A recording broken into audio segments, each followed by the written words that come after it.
नमस्कार, आपका स्वागत है। दोस्तों, जो व्यक्ति दान धर्म नहीं करता है उसके साथ क्या होता है, इसके बारे में जानने के लिए आपको पद्म पुराण की इस कथा को अवश्य सुनना चाहिए।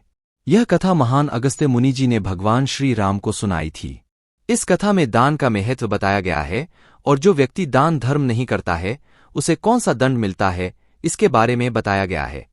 इस कथा को पूरा जरूर सुनना चाहिए, इसे सुनने मात्र से ही मनुष्य को दान का फल प्राप्त होता है। तो चलिए शुरू करते हैं। त्रेता युग की बात है। उस समय एक बहुत बड़ा जंगल था। उस जंगल का आकार 100 योजन था, लेकिन उस जंगल में कोई भी पशु और पक्षी नहीं रहते थे, केवल वृक्ष और पेड़ पौधे ही थे। कोई भी पशु उस जंगल की तरफ नहीं जाता था, लेकिन उस जंगल के मध्य भाग में एक 4 कोस लंबी झील थी और केवल उसी झील में हंस, बड़ा तथा अन्य पशु पक्षी रहा करते थे। एक बार अगस्त्य मुनि उस झील के पास से गुजर रहे थे तो उन्हें एक बहुत ही अजीब चीज दिखाई दी। उस झील के पास एक बहुत बड़ा आश्रम था जो बहुत पुराना हो गया था, लेकिन फिर भी अत्यंत सुंदर और पवित्र दिखाई पड़ रहा था। उस आश्रम में कोई भी साधु तथा तपस्वी नहीं रहता था। वह आश्रम पूरी तरह से खाली था। अगस्त्य मुनि एक रात के लिए उस आश्रम में ठहर गए और सुबह उठकर वे उस झील के पास चले गए तो उन्हें रास्ते में एक मुद्दा अर्थात लाश पड़ी हुई दिखाई पड़ी, जो शरीर से अत्यंत बलवान और हृष्ट-पुष्ट था, जिसे देखकर मालूम होता था कि वह किसी तरुण पुरुष की लाश है। उस लाश को देखकर अगस्त्य मुनि सोचने लगे कि यह कौन है, इसकी मृत्यु कैसे हो गई तथा वह इस जंगल में आखिर कैसे आया होगा। मरे हुए आदमी के बारे में जानने की अगस्त्य मुनि को जिज्ञासा हुई। तभी अचानक आकाश में उन्हें एक दिव्य विमान दिखाई पड़ा और वह दिव्य अभिमान उस झील के समीप आकर रुक गया और उस विमान से एक दिव्य पुरुष उतरा और वह उस झील में नहाने के लिए चला गया। झील में नहाने के बाद वह बाहर आया और उस मुद्दे का मांस खाने लगा। उसने भरपेट उस मोटे ताजे मुद्दे का मांस खा लिया और फिर से विमान में बैठकर स्वर्ग की ओर जाने लगा। तभी अगस्त्य मुनि ने उस दिव्य पुरुष को आवाज लगाई कि दिव्य पुरुष, तुम कौन हो? तुम देवताओं के समान दिखाई पड़ते हो, किंतु तुम्हारा भोजन बहुत घृणित है, तो मुद्दे का मांस क्यों खा रहे हो? ऐसा भोजन भला कोई देवता कैसे कर सकता है? फिरोज स्वर्गवासी दिव्य पुरुष ने अगस्त्य मुनि की तरफ देखा और उन्हें हाथ जोड़कर प्रणाम करके कहने लगा, ही विप्रवर, आपको प्रणाम है। मैं आपको मेरी कहानी सुनाता हूं। पूर्व काल की बात है। विदर्भ देश में मेरे माँ यशस्वी पिता राज्य करते थे। वे वसुदेव के नाम से तीनों लोकों में प्रसिद्ध थे और परम धार्मिक व्यक्ति थे। उनकी 2 पत्नियां थीं। उन दोनों पत्नियों से उन्हें एक एक करके 2 पुत्र हुए।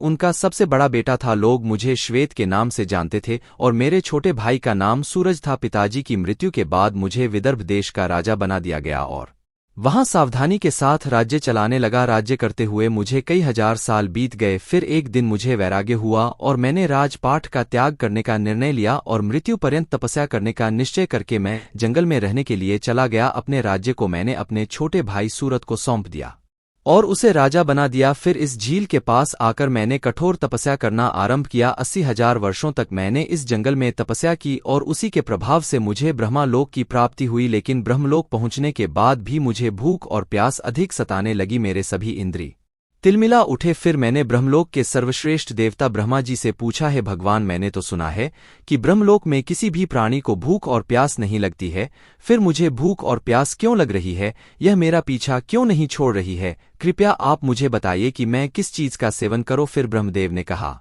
हे राजन, पृथ्वी पर दान धर्म करने पर ही व्यक्ति इस लोक में भूख प्यास से मुक्त हो जाता है, लेकिन तुमने अपने जीवनकाल में कभी दान नहीं किया, किसी भिखमंगे को भी तक नहीं दी, तुमने राजमहल में रहकर भी द्वार पर आए अतिथियों को भोजन नहीं दिया। इसी कारण से तुम्हें यह पाप लगा है।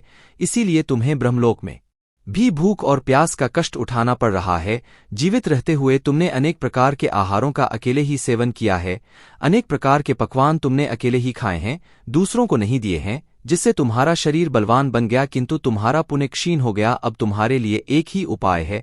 उस झील के पास तुम्हें शरीर पड़ा हुआ है, तुम उसी का मांस खाकर अपनी भूख मिटाओ। ब्रह्मा जी द्वारा इस प्रकार से कहने पर राजा ने कहा, हे प्रभु, अपने शरीर का भक्षण कर लेने के पश्चात मेरा क्या होगा? उसके बाद मैं क्या खाऊंगा? मेरे खाने के लिए कुछ भी शेष नहीं रहेगा। कृपया कुछ ऐसा भोजन बताएं जिसका भक्षण कर लेने पर भूख मिट जाए और जो कभी खत्म ना हो। तब ब्रह्मदेव कहते हैं, राजन, तुम्हारा शरीर ही मैंने अक्षय बना दिया है, उसे तुम रोज खाओगे, फिर भी यह समाप्त नहीं होगा। वह दूसरे दिन फिर से ताजा हो जाएगा।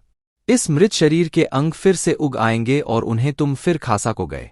और जब तुम अपने शरीर का मांस खाते हुए 100 वर्ष बीत जाएंगे, उसके बाद तुम्हारे इसी जंगल में एक दिन महर्षि अगस्त्य पधारेंगे और उन्हीं के द्वारा तुम्हें इस पाप से मुक्ति पा सकोगे।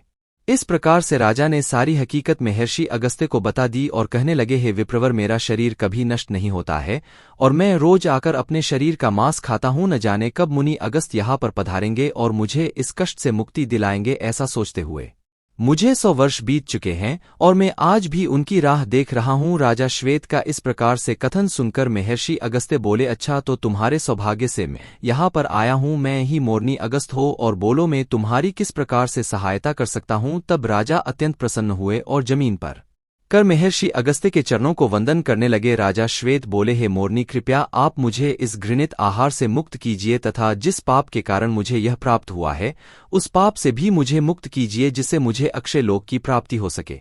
मैं आपको यह दिव्य आभूषण भेंट करता हूं, कृपया आप मुझ पर कृपा करें। राजा की दुख भरी बातें सुनकर मुनि को उन पर दया आ गई। जैसे ही राजा ने वह दिव्य आभूषण महर्षि अगस्त्य के हाथ पर रखा, उसी समय उनका मृत शरीर अदृश्य हो गया और वे उस पाप से मुक्त हो गए। और फिर महर्षि अगस्त्य से आज्ञा लेकर वे उस दिव्य विमान में बैठकर ब्रह्मालोक को चले गए। इस प्रकार से उस राजा श्वेत को दान न करने के पाप से मुक्ति मिली। तो दोस्तों, इसीलिए प्रत्येक मनुष्य को अपने जीवन में दान धर्म अवश्य ही करना चाहिए।